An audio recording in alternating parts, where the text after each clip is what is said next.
is the real star of extras, the brilliant Stephen Merchant. Santa baby, Santa, Santa under the tree. Oh baby, can an angel know you? Santa baby, hurry down the chimney tonight. How are you, Stephen? It's great. Good, I'm thank you. very pleased and excited to have you here. Yes, I imagine so. Yes, good. Now, here's the thing about Stephen Merchant. I don't know if you noticed it, but he's a very tall man. When you walked out there, I was quite impressed by how tall you were. It was quite exciting. Brilliant. And I have a... What an amazing observation you've made. OK, we have a present for you as well, Stephen. OK, great. OK, because I know you have difficulty getting clothes. So we have something I got you from one of the specialist shops that no doubt you frequent. Right, And this is it's something for you to wear. And I hope you've got the right size. Thank you very much. Did you shop for this yourself? Of course not. No, thank you. But I sent someone out and I gave him specific instructions to make sure it was something that was smart and fashionable, because I'm sure you have trouble finding fashionable garments that can fit and easily. And they should... A pair of... How are they? Did you get close? Is that the right size? Because I wanted to make sure that they weren't snug. Thank you. Will you wear them first later? I've won 3 BAFTAs, and that's what you give me. Well, that's it's nice to ground Bring you. me down. Yeah, thank you. But we won't go into finding clothes. Here's what I want to ask you. Is I'm very excited about the Extras Christmas special. I've been looking forward to it very much. You make a brief appearance, of course, yourself. A very brief appearance. An O2 brief appearance. So frustrating as well, because I don't know if you remember, but for a small while, Jonathan had an absurdly comical little beard. No. It was not at the beginning of the series. It was quite a dashing No, beard. it wasn't. It made you look like D'Artagnan from the Three Musketeers. Hold it, ladies and gentlemen, would you like to see the beard back? Yeah. Well, we'd like to see the beard back as well, because we're all set to have you on the show, you know, as Jonathan Ross, and we get this call in just before we're about to have you. Don't be alarmed, guys. He's got a tiny, stupid little beard. No. And you said to us you'd keep it at least until Christmas, so it wouldn't look out of, look weird on the show. Where is it? I kept it for a few weeks. But then we had to take it off. Because it looked absurd. Yeah. What were you thinking? I thought it looked quite dashing. I wanted to look quite masculine for once in my life. But it's not gonna work. It made you look like Willy Wonka or something. How come Beaker from the Muppets is giving me advice about how to look? How has this worked out in this way? Eh? There you go. How come you're telling me what looks silly? I think Biggins just sat on Dickinson. Sorry, do you mean... what? You've lost me. I'm just still quite offended by being compared to a Muppet. It's supposed to be Christmas. Like that hasn't happened to you before? Well, only by you and your comedy cohort, Ricky Gervais. Yeah, well... People don't shout it in the street. I'm not walking by. Hey, Fraggle! Fraggle's another good one, yes. Thanks. What do they shout when they see you in the street? Do they shout anything? Do you get much recognition yet? Because it's fairly recent that you have become a bigger part of the work that you do with Vicky. Sometimes people do... being tall is somehow more interesting to people than being on the telly. Yeah. So I've had... Oh, really? Ever since I was young, people have shouted stuff, and I think there's a thing with being tall that people don't see it as... they see it as an achievement. Like, you've accomplished something because you've got tall. Yeah. And well done to you. And so you wouldn't... If you saw a very tiny person, you wouldn't go, hey, titch. You probably would, but the average nice person I wouldn't shout, hey, titch, but if they had a hunchback or something, I would touch it for luck. Right. But you wouldn't... That's a good thing. No, everyone knows you should like always touch a hunchback for luck. Yeah, because otherwise...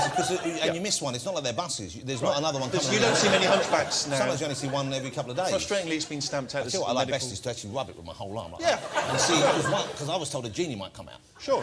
They appreciate it. They really do. But yeah, if you see a little hunchback fellow, you generally would say, can I rub you for luck? But you wouldn't insult him or... I wouldn't personally. Right. Whereas, and if you saw a very fat person, again, someone maybe cruel would, but generally people are very polite. But with tallness, is that a word? With height, with great height...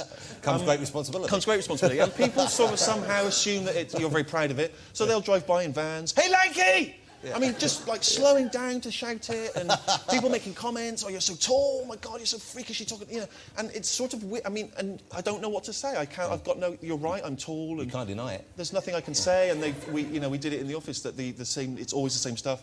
What's the weather like up there? And did your parents put you in a grow bag as a kid? No. So they can... we can actually though cross it off the list. They didn't put me in a grow bag. Okay, they didn't put me in a rack to stretch me. Has anyone ever said that yet? Yeah, of course. Why would they say that? They always say, do you play basketball? again, which... That's my next question. Do you play basketball? Because I would have thought with a God-given talent like height, you should maybe parlay that into sport. Again, you know, you'll have men in pub toilets saying, do you play basketball? And I always think that unless you're, you know, a scout from the Harlem Globetrotters, you've got no there's business nowhere to asking go with it. this conversation. Because if you say yes, what would they say? Well, again, I'm just a bloke on a piss. Yeah. But yeah, I mean, yeah. It's not a reference to your dribbling then that they say the basketball line is. I apologise for the quality of that last pump. Now, Extra's Christmas special. I'm looking forward to it. I've been sent a copy and I haven't watched it. I'm saving it for near Christmas. Well, I didn't want to watch it in advance because my wife really wanted to watch it with me, and I thought if I watch it like for the purpose of the show, I spoil that as a thing we enjoy together. Because the Office Christmas special I thought was just about one of the best specials I've ever seen on TV. It was just such a marvellous end to the series, and it must have been a tough thing to finish off, I would have thought. Or did you have that in mind when you were heading towards it? Did you know where you were going to go with those storylines?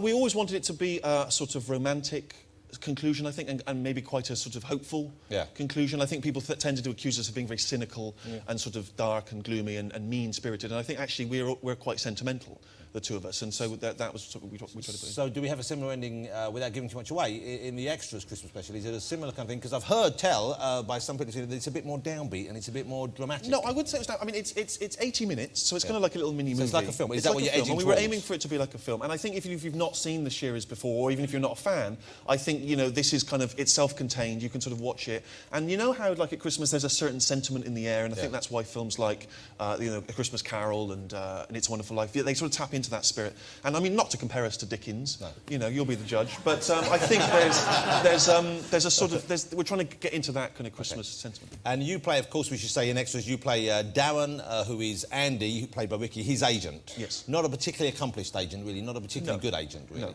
OK, then we're going to have a little clip. This is from the Extras Christmas special. When's it on? It's on the day after Boxing Day. The day after Boxing Day. They've given us the prime slot there. That's the real killer slot. So it's a kind of post-Christmas special, really. It's when you're sick of Christmas, then you really want to sit down and watch a Christmas show. OK, this is it. It's on the 27th of December. Here's a tape. Is it nice for you to see that when an audience is watching it and to hear it get a laugh when it's meant to get a laugh? How do you know that you've hit the right note when you're doing it in the kind of isolation of working on it? No, it's quite nerve-wracking when you have it with an audience, you know, because obviously you're hoping people will laugh. And yeah, we never have an audience with anything. And people are sort of very kind of negative about shows with laughter tracks, and they say that's kind of old-fashioned and stuff. I think it's great. I think it's a great, you know, it lifts it in some way. Is this the last one then? I know I asked you this, and I asked Ricky this about The Office, and of course it has been. There hasn't been another one since Christmas special. I get the feeling this would be an easier thing to return to if you wanted to. I feel like it's the natural ending, although we did say that at the end of the last series. We said we wouldn't do any more, and we turned out to be liars. And I endless lying at the BBC, and that was even more of it. And so I don't want to say definitely, you know, that we won't do any more. What would you do next if you don't do that, though? Because Ricky's away making movies at the moment, it seems. He's making films, he's got a career.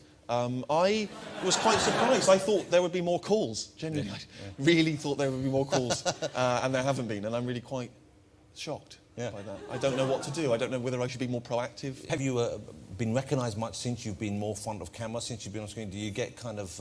do ladies offer themselves to you? Do you get that kind of thing? Do you get invited to nightclubs and openings, that kind of stuff? Are you enjoying celebrity? I think, frustratingly, I thought that's what would happen. The reason I got into comedy... It almost always does. Yeah, that's the reason I got into comedy, was for the chicks. And I was sort of crushingly disappointed that, unlike sort of being a rock star or something, it didn't really sort of happen. But I do get... I think what frustrates me is the people who recognise me are not the people that are useful to me. So, you know, people who run restaurants don't know who I am. Bouncers at nightclubs have no idea. And so I was trying to get into a nightclub a while ago with some friends, you know, and you know what, to be honest with you, we were looking for some hot action that evening. You know, it was Friday night.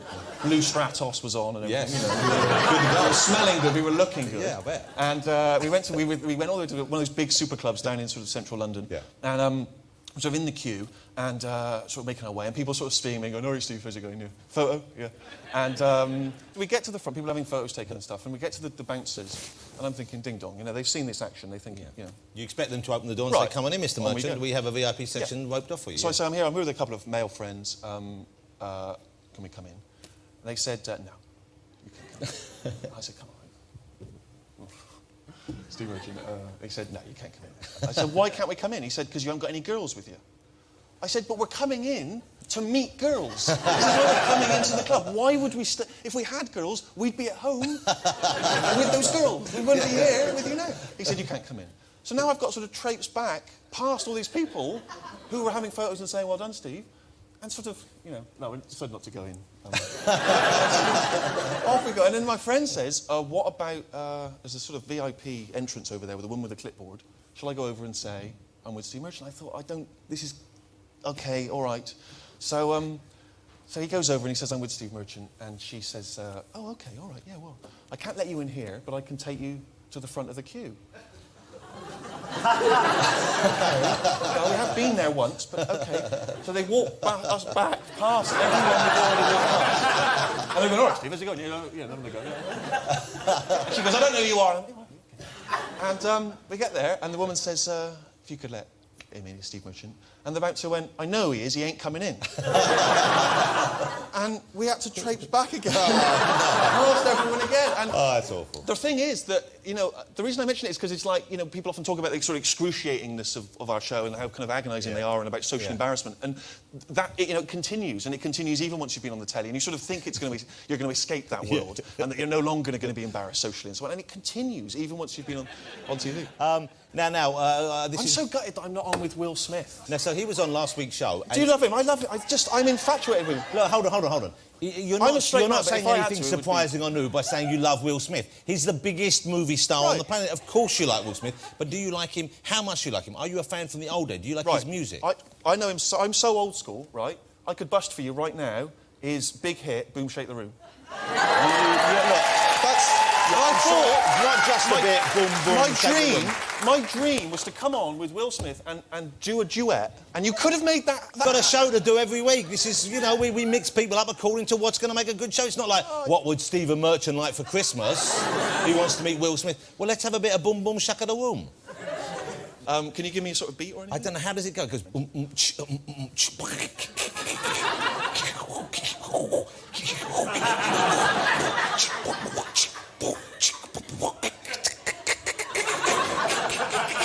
Keep it going, keep it going.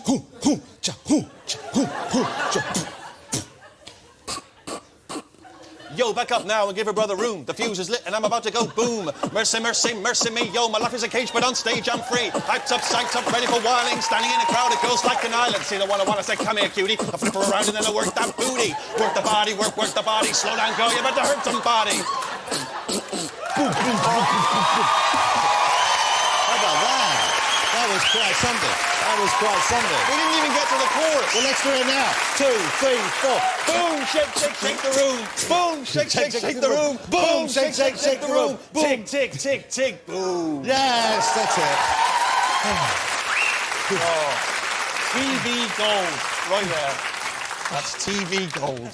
But you are an old school hip hop fan, are you? You love the hip hop, don't you? No, I just keep it bloody real. So assuming.